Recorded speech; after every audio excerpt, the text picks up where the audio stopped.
1592년 임진년 4월 13일 명나라 노각에 기린을 내놓아라.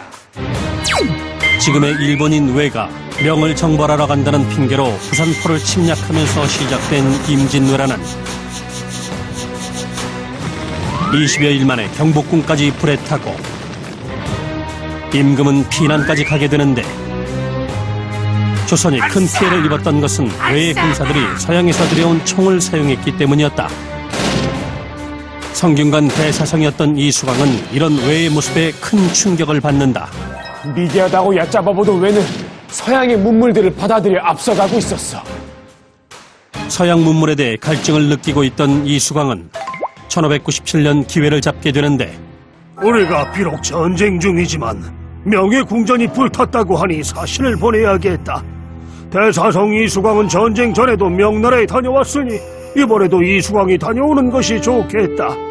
성은이 망극하나이다. 이수광은 사신으로 명예수도 연경에 가게 된 것이었다. 지난번에 왔을 때도 세계 여러 나라 사람들을 봤지만 왜 그때는 그 나라의 문물들을 알려고 하지 않았을까? 명에서 여러 나라 사람들을 만나고 수많은 책을 통해 서양 문물에 대한 지식을 쌓은 이수광은 이때의 경험을 많은 사람들에게 전하게 된다. 어떤 일이 있었을까?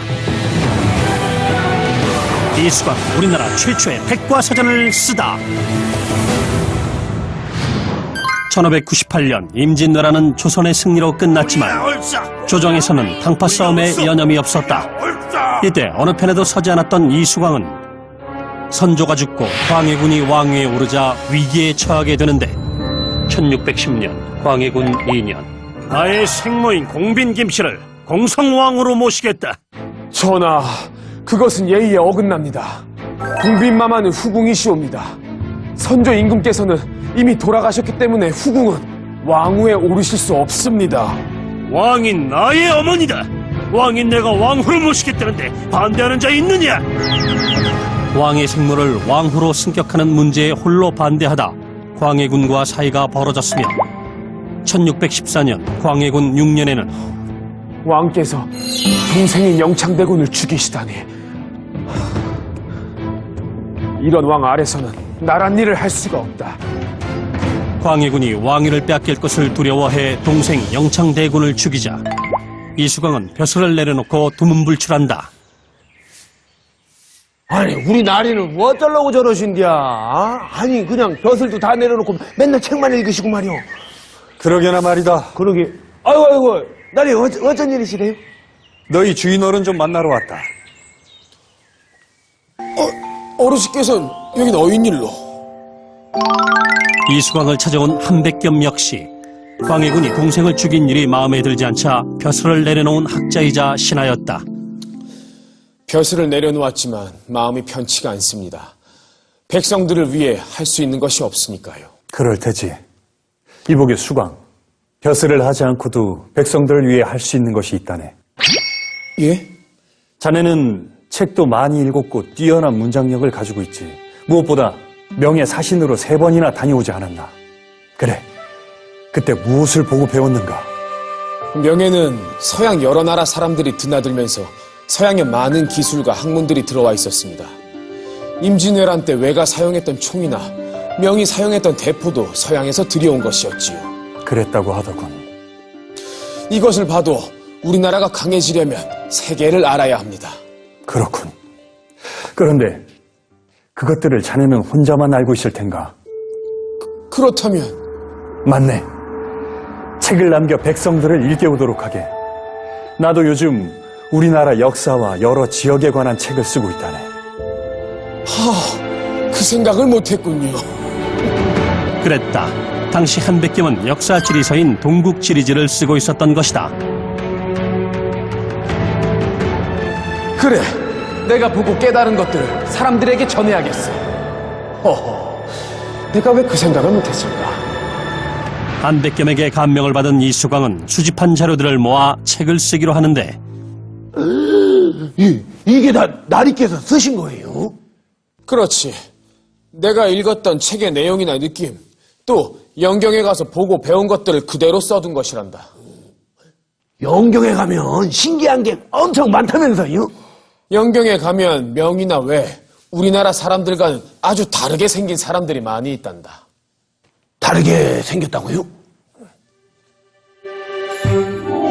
명나라에 사신으로 갔을 당시 이수광은 세계 여러 나라에서 온 사람들을 만나게 되었고 코도 길고 파란 눈의 이 사람들은 다 어디서 온 것일까? 중국의 천주교를 들여온 신부 마테오 리치가 만든 지도도 보게 된다. 아니, 세계에서 가장 큰 나라가 중국이 아니고 이렇게 많은 나라들이 있었다니. 아이고, 중국보다 더 큰 나라들도 있었고. 그랬다.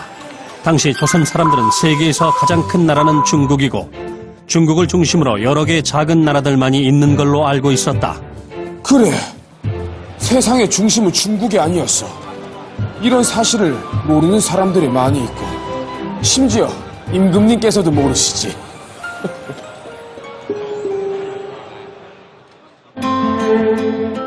그리고 또 이수광은 마테오 리치가 쓴 천주시리도 접하게 되는데 호호, 천주가 처음 세상을 만들었다고. 새롭고 충격적이네. 이런 생각을 하는 사람들도 있군. 이수광은 책 외에도 통역을 데리고 다니면서 서양의 많은 사람들을 만났고 자신의 나라에서 불랑길을 만들었다 합니다. 아, 임진왜란 때 명에서 가져왔던 그 대포를 만들었던 나라군요. 심, 그렇다고 합니다. 아직 우리나라 사람들은 우물한 개구리란다.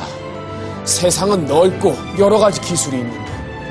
아, 안남이라는 나라에는 하루 종일 물에만 있는 물소라는 동물도 있다는구나. 안남이요? 이수광은 서양은 물론 동남아시아 여러 나라들의 문물에 대해서도 조사하고 기록했는데 세계를 알아야 우리나라도 발전할 수 있어. 또 성리학이 아닌 다른 학문이라도 우리 조선을 발전시키려면 받아들여야만 하지. 이렇게 수십 년 동안 모아온 기록을 정리한 이수광은 총 20권으로 이루어진 지봉유서를 남기는데 지봉유서는 우리나라의 천문, 지리, 관직, 풍속 등의 지식과 실생활에 유용한 각종 정보는 물론 중국, 일본, 서양 등 50여 개의 나라의 풍속과 문물에 대해서도 정리한 우리나라 최초의 백과사전으로 아니 이런 나라도 있었네. 세계를 더 알아야겠어. 백성들의 생활에 도움을 주는 학문을 해야겠어. 후세의 실학자들에게 큰 영향을 준다.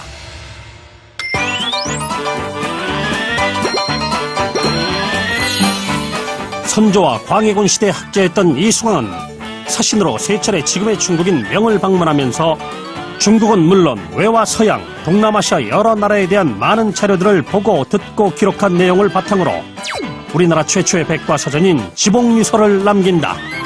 이수광은 이 책을 통해 조선이 강해지려면 우물한 개구리를 벗어나 세계로 나아가야 하고 알아야 한다는 것을 알렸으며 후에 실생활에 도움이 되는 학문을 하려는 학자들에게도 큰 영향을 끼친다. 선구자로다 이수광.